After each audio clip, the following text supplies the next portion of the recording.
చెరుకు ఫ్యాక్టరీలకి 40 కోట్ల రూపాయలు ఇవాళ రాష్ట్ర ప్రభుత్వం ఒక విడత డబ్బులు కట్టినట్టు పేపర్లలో వచ్చింది.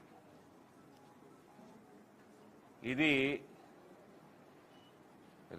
శ్రీధర్ బాబు గారు కొద్దిగా సెల్ఫ్ రెస్పెక్ట్ ఉంటే, దామోదర్ రాజనరసింహ గారు కొద్దిగా సెల్ఫ్ రెస్పెక్ట్ ఉంటే, ప్లస్ ఆ కమిటీలో ఉన్న ఎమ్మెల్యేలు మిమ్మల్ని ఒక కమిటీ వేసిండ్రు. మీ కమిటీ రిపోర్టుకి సంబంధం లేకుండా చెరుకు ఫ్యాక్టరీల మీద మేము ముందుకెళ్ళిపోతామని ముఖ్యమంత్రి అన్నాడు. అది అన్న మరుక్షణమే మీరు రాజీనామా చేయాలి. ఫస్ట్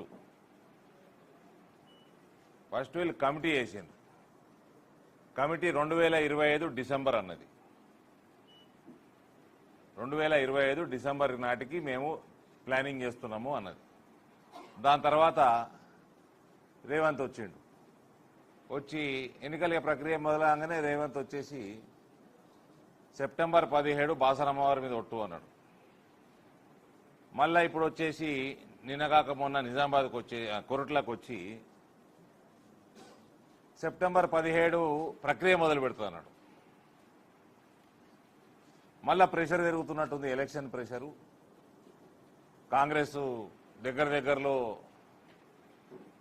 విజయానికి లేదు కాబట్టి టక్కని 40 కోట్లు రిలీజ్ చేసి అని పేపర్లలో వచ్చింది. మరి ఎంత వాస్తవమో తెలియదు.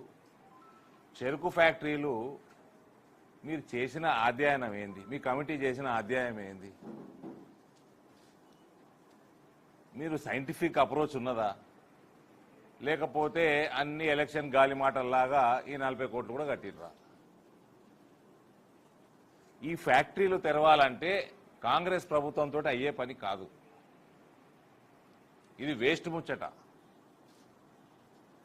1 by 1 నేను అన్నీ చెప్తా, ఎందుకన్నా చెప్తా. అసలు వీళ్ళకి ఉద్దేశం కూడా లేదు, వీళ్ళకి నియత కూడా లేదు.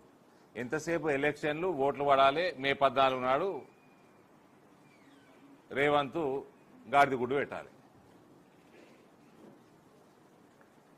ఇవాళ పేపర్లలో వచ్చిన దీని ప్రకారం 41-42 కోట్లు ఏదో కట్టిండ్రు. వాస్తవాలు ఏంటంటే 202 కోట్లకి బ్యాంకులకి ఓటీఎస్ వన్ టైం సెటిల్మెంట్ కింద 202 crores కట్టాలి. 4 బ్యాంకులు ఇందులో ఈ ఫ్యాక్టరీలకి లోన్లు ఇచ్చినాయి. ఒకటేమో యూనియన్ బ్యాంకు, ఒకటేమో యూకో బ్యాంకు, ఇంకోటి ఇండియన్ ఓవర్సీస్ బ్యాంకు, 4వది కెనరా బ్యాంకు. వీళ్ళు యూనియన్ బ్యాంక్కి కట్టినట్టున్నారు ఇవాళ 42 కోట్లు. ఇది అంచెలంచెలుగా సెప్టెంబర్ వరకు 202 కోట్లు కడతాము అన్న ఒక అండర్స్టాండింగ్కి వచ్చేది అని తెలుస్తున్నది. ఇట్లా అండర్స్టాండింగ్కి ప్రభుత్వాలు చాలాసార్లు వచ్చినాయి, కానీ పైసలు కట్టలే. ఇది ఒక election stunt. First installment release చేసిండు. ఈయన మాట్లాడిన మాటలకి, ఈయన కమిటీ మాట్లాడిన మాటలకి ఇది పూర్తిగా సంబంధం లేకుండా ఉన్నది. సరే, ఆగమాగం ఎలక్షన్ల కోసం చేసినా అనుకుందాం. ఇది ఇంట్రెస్ట్తో కలిపి 202 కోట్లు. ఈ తర్వాత ఈ బ్యాంకులకు కట్టినాక అస్సలు విషయం వస్తుంది. ఈ 202 కోట్లు కట్టినాక అస్సలు విషయం ఏంటంటే ప్రైవేట్ పార్ట్నర్ పైసలు కట్టాలి. ఈ గవర్నమెంట్ టేక్ ఓవర్ చేయాలంటే ప్రైవేట్ పార్ట్నర్కి 262 కోట్లు 2011 నుంచి వాళ్ళు ఇన్వెస్ట్ చేసుకుంటా వస్తా ఉన్నారు.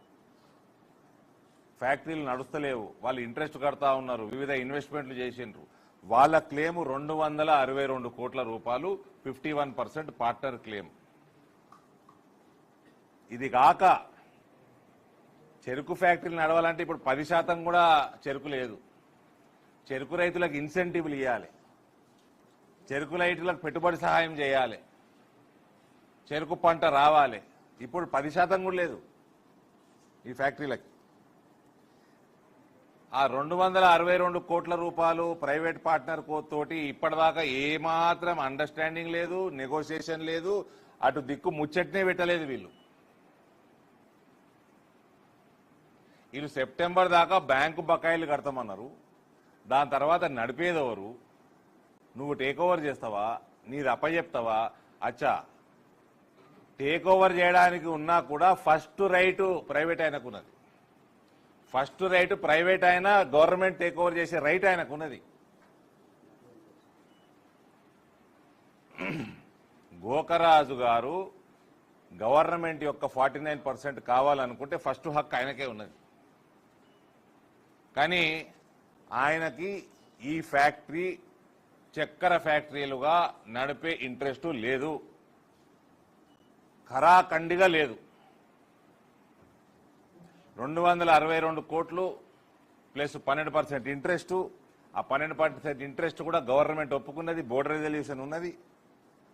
ఇవి దీని మీద అసలు ఇప్పటిదాకా మాట లేదు, ముచ్చట లేదు, అటు దిక్కు ఆలోచన కూడా లేదు. కేవలం ఎలక్షన్లు ఉన్నాయి వారం రోజులల్లో అని 40 కోట్లు రిలీజ్ చేశారు. ఈ తర్వాత ఈ ఫ్యాక్టరీలు ఉన్న మెషినరీ పనికి రాదు. 50 కోట్ల రూపాయలు ఇన్వెస్ట్మెంట్ చేస్తే గానీ దాదాపు ఆ ఫ్యాక్టరీ బటన్ ఆన్ కాదు. మిషనరీ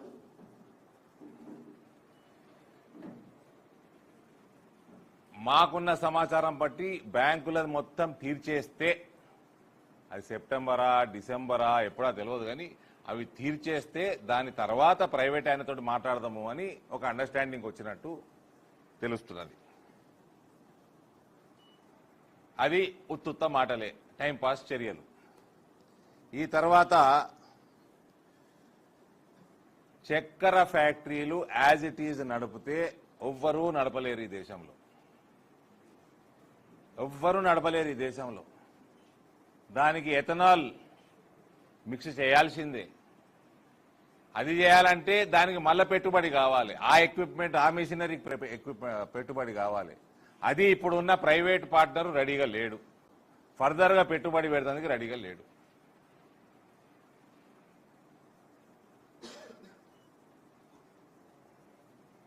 యాభై కోట్లు పెడితే కానీ ఉన్న మిషనరీ స్టార్ట్ కాదు. 3 ఫ్యాక్టరీలు ఉన్నాయి మనకు, ఒకటి కాదు ఇది, 3 యూనిట్లు ఇవి. కనీసం 50 కోట్లు. మరి కరెంటు బిల్లులు ఉంటాయి, నాకు తెలిసి 15-20 కోట్లు ఉంటుండొచ్చు కరెంటు బిల్లులు బకాయిలు. అవి ఇంట్రెస్ట్ అయితే తెలియదు నాకు. సో మళ్ళా రైతులకి సహాయము, తర్వాత పంట రావాలి. చెరుకు ఉట్టి చక్కెర మీద ఏ ఫ్యాక్టరీ నడవదు దేశంలో ఇవాళ.